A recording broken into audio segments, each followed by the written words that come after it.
मैं हूं आपके साथ शोभना यादव। आज मैं बहुत ही खास मकसद से यहां पर आई हूं और खास मकसद बिहार चुनाव को लेकर है। आप जानते ही हैं बिहार चुनाव का पहले चरण का मतदान 28 अक्टूबर को होना है। 3 चरण में मतदान होना है और 10 नवंबर वो दिन, वो तारीख जब तय हो जाएगा कि बिहार की मुख्यमंत्री की कुर्सी पर क्या नीतीश कुमार ही आगे बढ़ेंगे, अपना चौथा टेन्योर शुरू करेंगे, यानी 15 साल का उनका राज हो चुका है, आगे वो बढ़ेंगे, या फिर तेजस्वी यादव को बिहार की जनता मौका देगी। मुद्दे इस बार बहुत सारे हैं और जो 6 बड़े मुद्दे अगर हम बात करें, 5 से 6 बड़े मुद्दे, देखिए सबसे बड़ा मुद्दा युवाओं का मुद्दा है, बेरोजगारी का मुद्दा है। जिस तरीके से बिहार का युवा का पलायन होता है, लोग बाहर उनको काम करने जाना होता है, पढ़ने लिखने के लिए जाना होता है, बिहार में नौकरियां नहीं हैं, इंडस्ट्रीज़ नहीं हैं, बिहार का जो युवा है वो बेहद परेशान है। उस मुद्दे को सबसे मुखरता के साथ उठा रहे हैं इस समय तेजस्वी यादव। नौकरियों का जो मुद्दा है, आरजेडी कहती है, तेजस्वी यादव कहते हैं कि अगर वो मुख्यमंत्री बनेंगे तो पहली कैबिनेट मीटिंग में 10 लाख नौकरियां देंगे बिहार के युवा को। तो उसके जवाब में बीजेपी का जो घोषणा पत्र आया, संकल्प पत्र आया, उसमें कहा गया कि 19 लाख नौकरियां देंगे। हालांकि मैं आपको बता दूं कि जब 10 लाख नौकरियों की बात तेजस्वी यादव ने की थी तो सुशील मोदी ने कहा था कि बजट कहां से लाएंगे, इससे तो सारा बजट ही गड़बड़ा जाएगा, पैसा ही नहीं है। और अब खुद बीजेपी 19 लाख का जो है नौकरी देने की बात कर रही है। तो ये एक बहुत बड़ा मुद्दा है, यानी बेरोजगारी जो है वो बिहार चुनाव में एक एजेंडा सेट होते हुए दिखाई दे रहा है। तेजस्वी यादव जिस एजेंडे को सेट कर रहे हैं और उसके बाद सभी राजनीतिक दलों को इस एजेंडे पर आना पड़ रहा है। जो दूसरा बहुत बड़ा मुद्दा है वो पलायन का मुद्दा है। पलायन मजदूरों का, गरीबों का, छात्रों का, छात्रों का पलायन कहना गलत होगा क्योंकि छात्र पढ़ने के लिए जाते हैं, कंपटीशन देने के लिए जाते हैं, लेकिन मजदूरों का, जो गरीब लोग हैं, उनको वहाँ पर उस तरह का काम ही नहीं मिल रहा है, तो वो दिल्ली एनसीआर आ रहे हैं या वहाँ महाराष्ट्र, मुंबई जा रहे हैं रोज़गार की तलाश में, वहाँ छोटे छोटे घरों में रह रहे हैं। और जब कोरोना काल आया तो आपने देखा ही कि कैसे बिहार के लोगों का पलायन हुआ, किस परेशानियों का सामना उनको करना पड़ा, किस दिक्कत का उन्हें सामना करना पड़ा। और एक ये बहुत बड़ा मुद्दा चुनाव में इस बार बनकर नीतीश कुमार सरकार के सामने खड़ा हो गया है। तीसरा जो बहुत बड़ा मुद्दा है वो है स्वास्थ्य सेवाएं। जिस तरीके की स्वास्थ्य सेवाएं बिहार में हैं, उस तरीके का विकास की बात, विकास पुरुष कहे जाते थे नीतीश कुमार, सुशासन की बात नीतीश कुमार करते थे, लेकिन सृजन घोटाला सामने आया, मुजफ्फरपुर शेल्टर होम मामला सामने आया, विशेष राज्य का दर्जा देने की बात वादा नीतीश कुमार ने किया था। तो एक तरीके से, जिस तरीके से कहा जाए कि इस मुद्दे पर जो जिसे कहा जाए कि इंफ्रास्ट्रक्चर या बेसिक जो मूलभूत सुविधाएं एक राज्य के नागरिक को मिलनी चाहिए, उससे बिहार का नागरिक वंचित है और ये एक बहुत बड़ा मुद्दा खड़ा हो गया है। दूसरा, 15 साल बनाम 15 साल, देखिए ये एक बहुत बड़ी बात है बिहार की राजनीति में।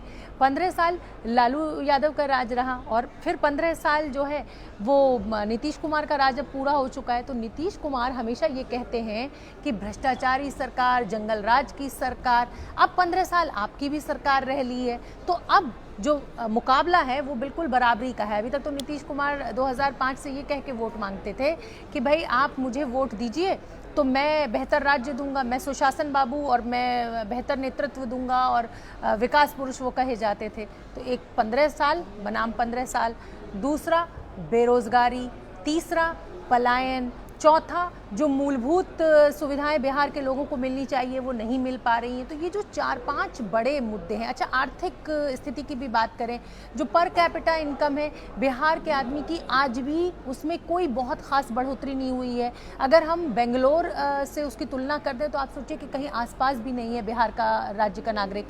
तो ये जो तमाम बड़े मुद्दे हैं वो इस समय ज़मीन पर वोटर के सामने हैं और वोटर किस ओर, जिसे कहा जाए कि उसका रुख है, क्या वो तेजस्वी यादव के वादों पर विश्वास कर रहा है या नीतीश कुमार की इस बात पर विश्वास कर रहा है कि अगर तेजस्वी यादव आएंगे तो जंगल राज की वापसी होगी, वही भ्रष्टाचार एक बार फिर देखने को मिलेगा। आज नीतीश कुमार ने एक बड़ा हमला बोला है तेजस्वी यादव के ऊपर कि अपने माता पिता से पूछिए कि कैसा राज था।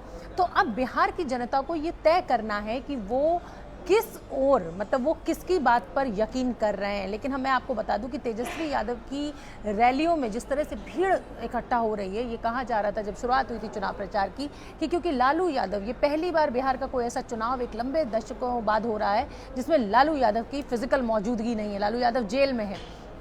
तो ऐसे में क्या तेजस्वी यादव बिहार में उसी तरीके के देसीपन से चुनाव प्रचार करके बिहार की जनता को अपने से जोड़ पाएंगे? लेकिन उनकी रैलियों में जिस तरह से भीड़ देखने को मिल रही है, उससे लग तो रहा है कि उन्होंने बिहार के जो गांव के लोग हैं, जो ग्रामीण हैं या जो आम लोग हैं, उनको अपने से जोड़ने की कोशिश लालू यादव जैसी ही की है।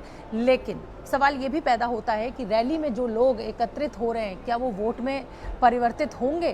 क्या वो तेजस्वी यादव को वोट देंगे या सिर्फ तेजस्वी यादव को देखने और सुनने आए? 31 साल महज उनकी उम्र है और नीतीश कुमार के पास एक लंबा अनुभव है राजनीति का भी और अपने पद पे मुख्यमंत्री पद का भी, और हर तरह से वो बहुत अनुभवी आदमी है। तो ऐसे में क्या बिहार की जनता 31 साल का युवा मुख्यमंत्री चुनेगी? एक बड़ा सवाल। दूसरी जो बड़ी बात कही जा रही है राजनीतिक दलों में, बिहार के लिए ये कहा जाता है कि आप वहाँ कितने भी मुद्दे खड़े कर दीजिए, लेकिन वहाँ का चुनाव जो है वो जातीय समीकरण पर होता है। जाति का जब मामला आता है तो जो परंपरागत वोट है वो अपनी ही जाति को पड़ता है, और इसीलिए वहाँ पे जो 3 धुरी हैं, आरजेडी, जेडीयू और बीजेपी, इनमें से जो भी 2 धुरी एक साथ खड़ी हो जाती है तो तीसरा हार जाता है। अगर मैं आपको 2010 के चुनाव की बात करूं तो जेडीयू और बीजेपी साथ थे तो आरजेडी हार गया। 2015 में आरजेडी और जेडीयू साथ आ गए तो बीजेपी हार गया। हालांकि 2017 में नीतीश कुमार ने उस गठबंधन से मुंह मोड़ लिया, इस्तीफा देके, और फिर बीजेपी के साथ शामिल होकर फिर वो एक बार मुख्यमंत्री बने और अब तक वो मुख्यमंत्री हैं, और इस बार फिर वो चुनाव में बीजेपी के साथ उतरे हैं। तो बड़ा सवाल यही है कि क्या सारे मुद्दे, जिस तरीके से बेरोजगारी का मुद्दा है, पलायन का मुद्दा है, गरीबी का मुद्दा है, भुखमरी का मुद्दा है, किसानों का मुद्दा है, क्या ये सभी मुद्दे पीछे छूट जाएंगे जब एक बार जातीय समीकरण पर वोटिंग होगी? तो मैं आपको आज ये बता दूं कि शाम 5 बजे एबीपी न्यूज़ पर आप ओपिनियन पोल देखना ना भूलें।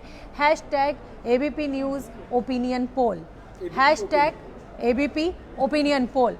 तो मैं आपको बता दूं कि आप हमें फॉलो भी कर सकते हैं, आप हमें डिजिटल मीडियम्स पर भी देख सकते हैं, और शाम 5 बजे मैं, रूबिका और रोमाना आपके लिए लेकर आएंगे अब तक का सबसे विश्वसनीय, सबसे बड़ा ओपिनियन पोल कि बिहार की जनता किसे चुनने जा रही है। क्या एक बार फिर सुशासन बाबू को, विकास पुरुष को वो मौका देंगी, या फिर तेजस्वी यादव? क्योंकि अब एंटी इनकम्बेंसी जो है वो नीतीश कुमार के लिए एक बड़ी समस्या बनी हुई है, और इसीलिए नीतीश कुमार को जो कहा जाए कि प्रधानमंत्री मोदी के ऊपर पूरा भरोसा है। प्रधानमंत्री मोदी खुद उतरे हुए हैं चुनाव प्रचार में, 3 रैलियां उन्होंने कल की।